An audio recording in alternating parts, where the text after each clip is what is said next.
বিরোধী অভিযানে আবারও বিপুল পরিমাণ ফেন্সিডিল ও গাঁজা উদ্ধার শ্রীনগরে। বিএসএফ পুলিশের যৌথ সাফল্য। শনিবার সকাল 8টায় ত্রিপুরার দক্ষিণ জেলার সীমান্তবর্তী মহকুমা সাব্রুমের অন্তর্গত শ্রীনগর এলাকায় কৃষ্ণনগর 2 নম্বর ওয়ার্ডের দুর্গাবাড়ি অঞ্চলে এক চাঞ্চল্যকর নেশা বিরোধী অভিযান চালিয়ে বিএসএফ ও পুলিশের যৌথ দল উদ্ধার করল বিপুল পরিমাণ নিষিদ্ধ মাদক দ্রব্য। অভিযানে উদ্ধার হয় 231 বোতল ফেন্সিডিল এবং আনুমানিক 16 কেজি গাঁজা, যার বাজার মূল্য প্রায় 1.5 লক্ষ টাকা। অভিযানে নেতৃত্ব দেন সাব্রুম মহকুমা পুলিশের পদস্থ আধিকারিক নিত্যানন্দ সরকার, মনু থানার officer in charge Sanjib Debbarma, BSF এর 121 ব্যাটালিয়নের করিমাটিলা বিওপির কমান্ড্যান্ট ভিকে সিং এবং সাব্রুম মহকুমা প্রশাসনের 2 ডেপুটি কালেক্টর জয়শঙ্কর দাস ও মনোজিৎ দেববর্মা।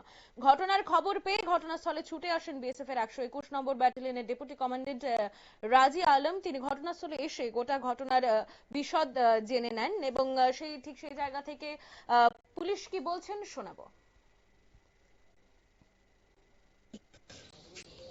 আমাদের কাছে একটা খবর আছে যে কৃষ্ণনগর দুর্গাবাড়ি এরিয়া নিধান দেবনাথের বাড়ির একটা ঘরের মধ্যে কিছু কন্ট্রাব্যান্ড আইটেমস আছে।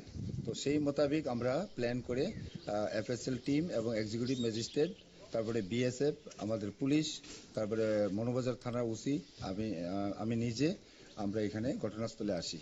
তারপরে এনডিপিএস এর যে প্রসিডিউর আছে সেই প্রসিডিউর মোতাবেক আমরা ঘরের চাবি ছিল না তালার, তো বাড়িতে একজন মহিলা আছে বাড়ির মালিক, তো ওনার কাছে চাবি নাই। তারপরে আমরা ঘরের তালা খুলে আমরা ঘরে সার্চ করি প্রসিডিউর অনুযায়ী।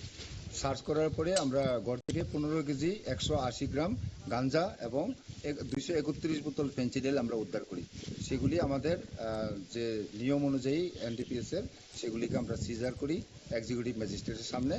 আমরা এটা নিয়ে এসে একটা স্পেসিফিক কেস রেজিস্টার করব এবং তদন্ত আমরা শুরু করেছি এই ব্যাপারে। আপনারা শুনলেন পুলিশের বক্তব্য। এলাকাবাসীর অভিযোগ, শ্রীনগর সহ আশেপাশের সীমান্তবর্তী অঞ্চলে দিনের পর দিন বেড়ে চলেছে মাদকদ্রব্যের চোরাচালান। এই পাচারের সঙ্গে যুক্ত হয়ে পড়েছে এলাকার কিছু যুবকও, যারা নিজেদের ভবিষ্যৎ অন্ধকারে ঠেলে দিচ্ছে।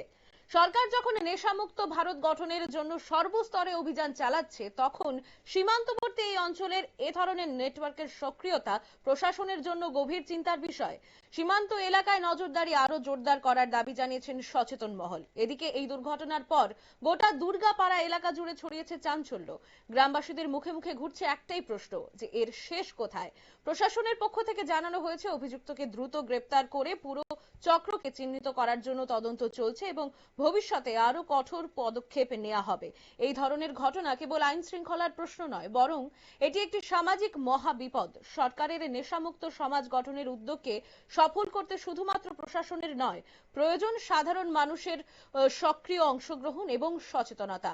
গোটা কর্মকাণ্ডের শেষে ঘটনা সম্বন্ধে সংবাদ মাধ্যমকে জানান মহকুমা পুলিশ আধিকারিক নিত্যানন্দ সরকার। নিয়ে নিচ্ছি ছোট্ট একটা বিজ্ঞাপন বিরতির সঙ্গে থাকুন।